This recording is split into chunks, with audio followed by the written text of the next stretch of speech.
pretty one, Ulysses.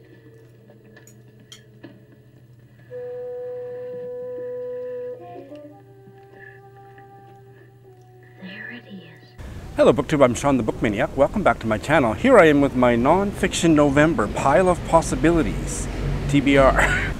I stole the phrase pile of possibilities from cousin of Always Doing, a new BookTube channel that you should definitely check out. Fellow expatriate in Japan, because she, very much like myself, doesn't do particularly well with TBRs unless she has a whole bunch of possibilities to choose among as she sees fit and as she wakes up on any particular day and wonders which of these books she might want to read. So I'm totally plagiarizing that phrase. Nonfiction November is a wonderful BookTube event, and it has long been organized by two members of the BookTube royal family, Olive of A Book Olive and Gemma of Non-Fic Books. I will put the link to their announcement videos in my show notes. Those of you that have even bothered to open this video and who have followed my channel for any length of time will be rolling your eyes that I'm even attempting Nonfiction November again, because I just don't get along. At this stage of my reading life, I don't get along very well with nonfiction. But like all of the things that I don't like or have trouble with in my reading life, I'm always curious and kind of wanting to poke at it and figure out what's underneath it and maybe push past it. So I'm going to take another kick at the can that is Nonfiction November. You know, most nonfiction that I try, I bail on, but I have realized over the past year that I have done well with one or two biographies about writers that I was deeply fascinated by. And so from those positive experiences, I have garnered the insight that I need to choose topics that I am deeply fascinated by. It's not rocket science, Sean. The other thing that I often say when I'm reporting on yet another bail of a nonfiction book is that I'd just rather read the review article or the New Yorker article about the book. That's enough for me. I don't want all the detail. So the insight from that I've gleaned is shorter nonfiction books are better than longer. So my criteria in generating this pile of possibilities TBR for Nonfiction November has been those two criteria: deeply fascinating topics and or really short books. So without further ado, let me tell you about what I've come up with. Olive and Gemma have come up with 4 prompts, which are 2 paired words that I had a lot of fun mulling over and Googling. So I've got some top picks, and then at the end I'm just going to throw a bunch of other book titles and GIFs or hold them up for the more remote possibilities for Nonfiction November, but I'll go through the ones that I'd really like to try to get to this in November. The first one is pastime or pastime. I don't have anything for pastime particularly, but for pastime I have 2. One is a biography of Zora Neale Hurston, Wrapped in Rainbows by Valerie Boyd. This actually was already a previously scheduled buddy read with Doris, and I don't think either one of us, at least I certainly hadn't been aware that we were scheduling it for November. In fact, we kept bumping it, so just by fluke, it's going to be in Nonfiction November. So, and it's a chunkster. I think it's about 500 pages. So that's the one long book, or one of the only long books on this list. But after reading Their Eyes Were Watching God and just falling deeply in love with it a couple years ago, I've been fascinated to learn more about Zora Neale Hurston's life, and according to several sources, this is the best biography of her. So this will be a buddy read, if I didn't say her full ID, a buddy read with Doris from Aldi Books. And I can't wait. Another one I've been tossing around, a buddy read with Mel of Mel's Bookland Adventure, and she mentioned it at the end of her TBR video yesterday, and she doesn't have much faith in us because she's already predicting a mutual bail. But the topic is so interesting, but she doesn't think we're going to like the writing, so we'll see.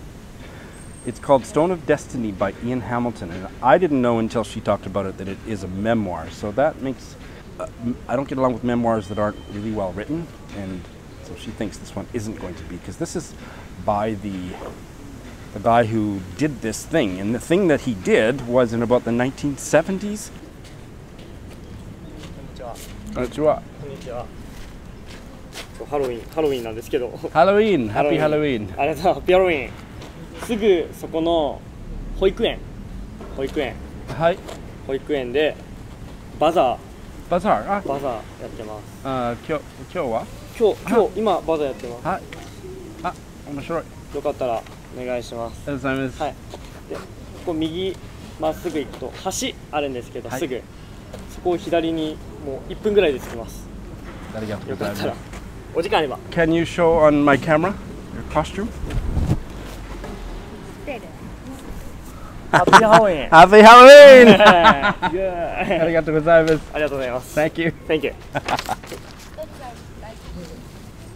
Well.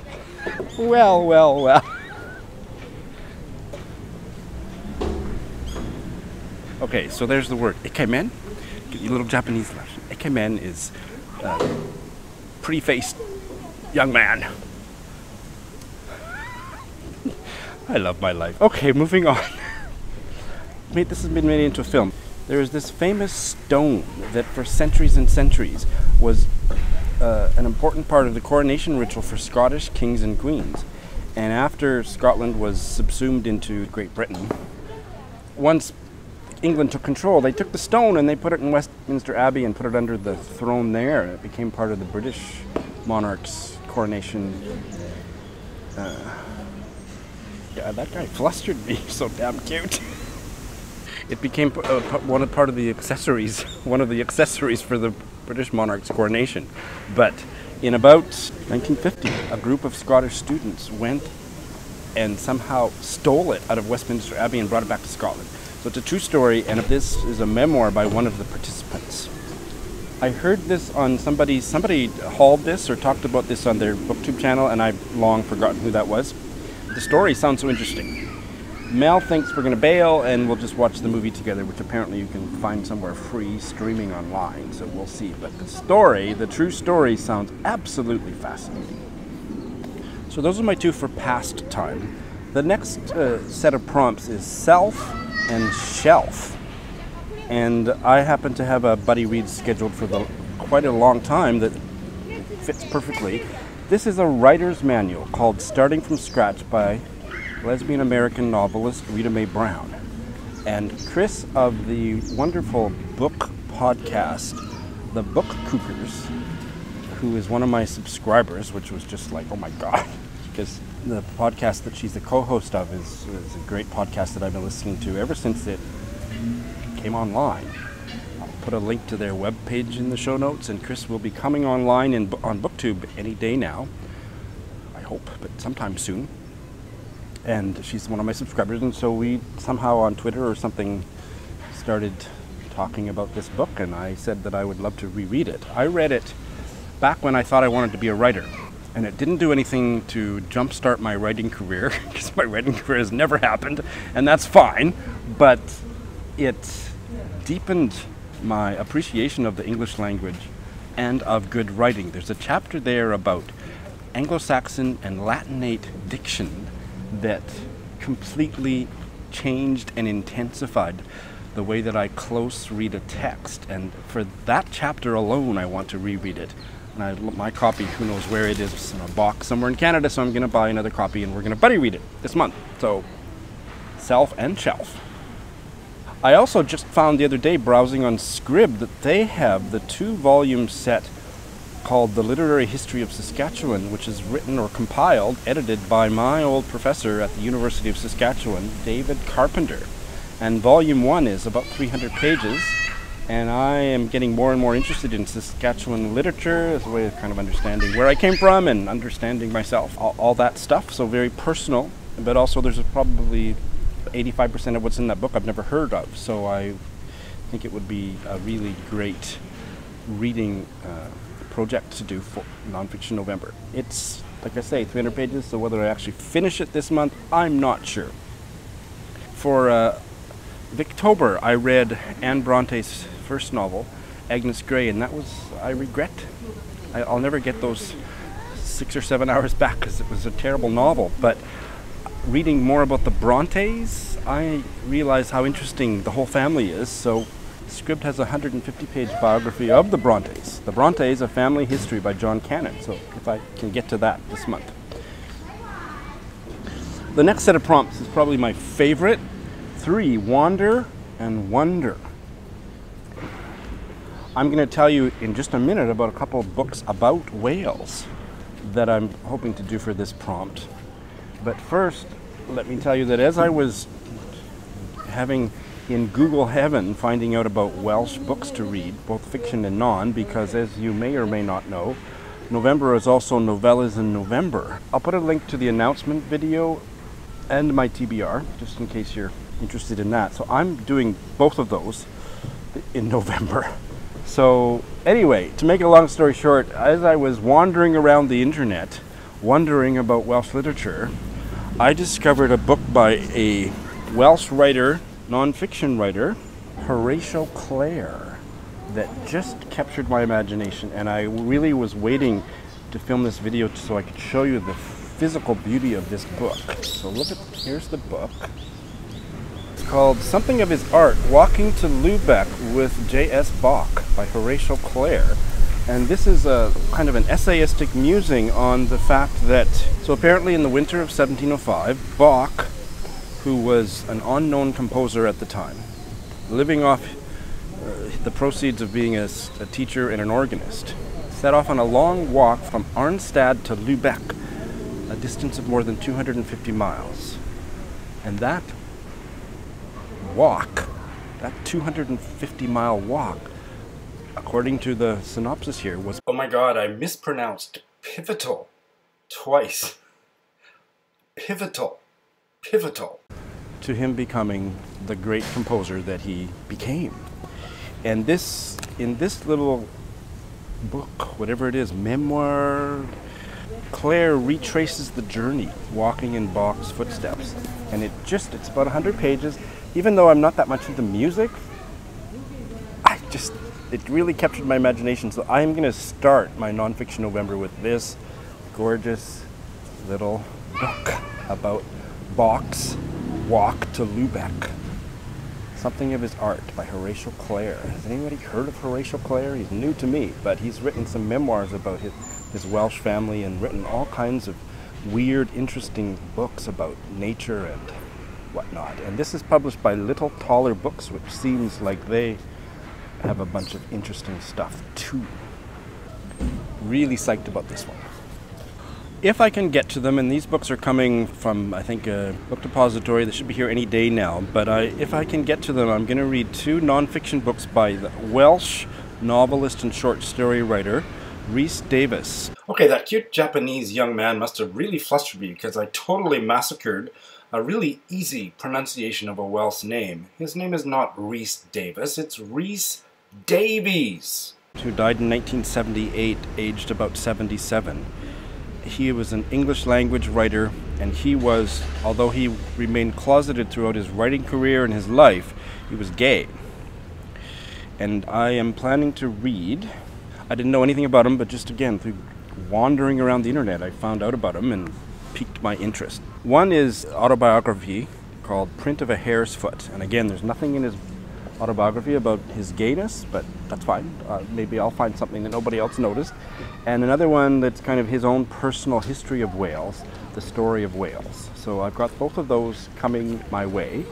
And this is like Ikemen Day in this park. I've got 2 salarymen. Can I show them to you? Look, we're all smiles when they walk by. Come be on my video. Jesus Christ.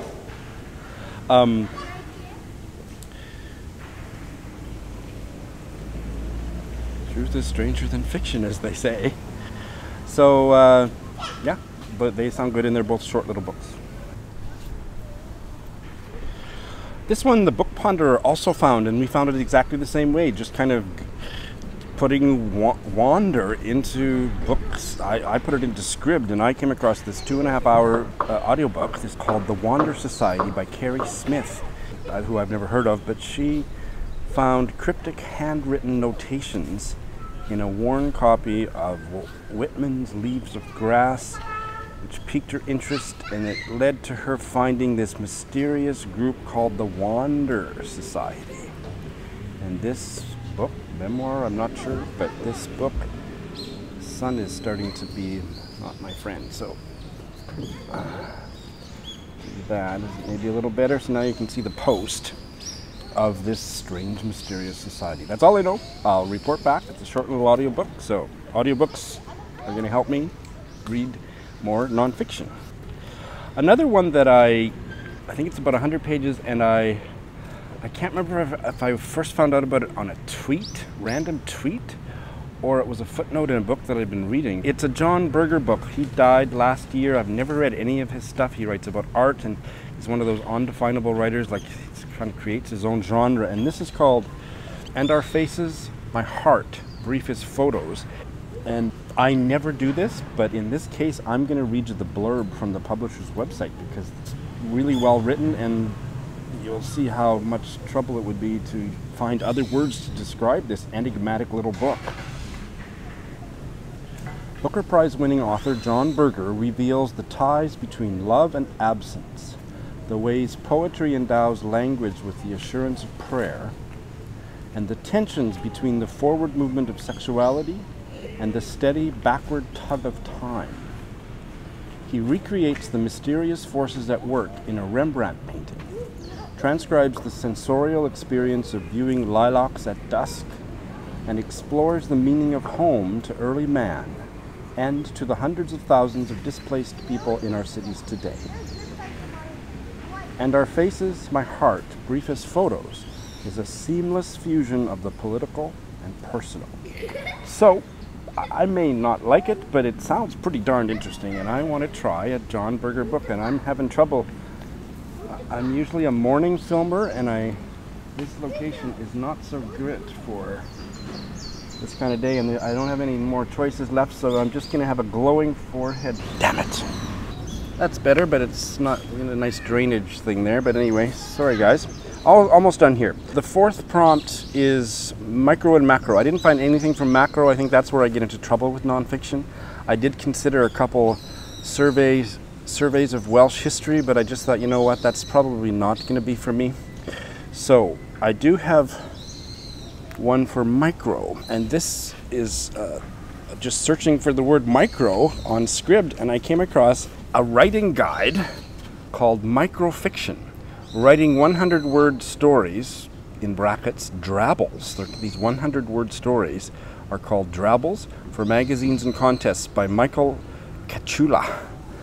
I've never heard of drabbles, but apparently it's not just approximately 100-word stories, but precisely, exactly 100-word stories. And it's 177 pages. I could probably skim through it, but who knows, I might try to write one, but it would just be interesting to read more about how this form came into being and read some examples of it, and it's microfiction.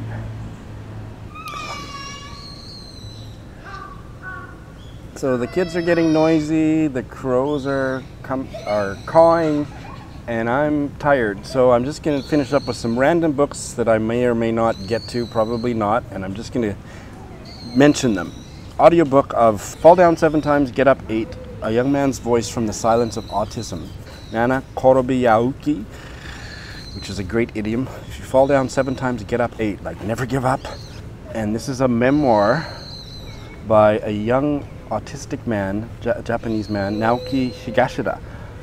And it just sounds amazing. It was translated, I believe, by David Mitchell, the novelist. And the first volume of the cycle of Deborah Levy autobiographies, Things I Don't Want to Know. It's like $5 on Kindle, so if I have time, I might like to try that. Another kind of memoir, essayistic book that I've still haven't gotten to, that Eric Carl Anderson loved so much last year. Dear Friend, From My Life I Write to You in My Life by Ian Lee. Oh, there's the book. I thought I didn't remember that I brought it. Gorgeous little book. A little worried I'm not going to get along with this book, but I want to go in with an open mind and try it. A gay memoir by Joe Brainard, I Remember. And this one consists of 1 or 2 sentence memories. For example, I remember pedal pushers. I remember thinking about whether or not one should kill flies. and so on and so on. The whole memoir is like that. It would probably take about 45 minutes to read, and I still haven't read it in its entirety. A short book of Nadine Gordimer essays, Writing and Being. I'm not sure which of the prompts this one fits, but Flushed with Pride, the story of Thomas Crapper, the inventor of the toilet. And this has shown up in a couple of my tag videos and haul videos. Visits by Peter Robbins, a gay memoir from the UK, published in 1992, and it sounds really raunchy and fun. It's my pile of possibilities, TBR, for Nonfiction November. I'm enjoying watching all of yours, and I'm looking forward to doing my damnedest to read. I will read at least one book, but one for each of the prompts is my goal, and hopefully more, alongside novellas in November and other previously scheduled buddy reads. I think it's going to be my best reading month yet. Thanks for watching.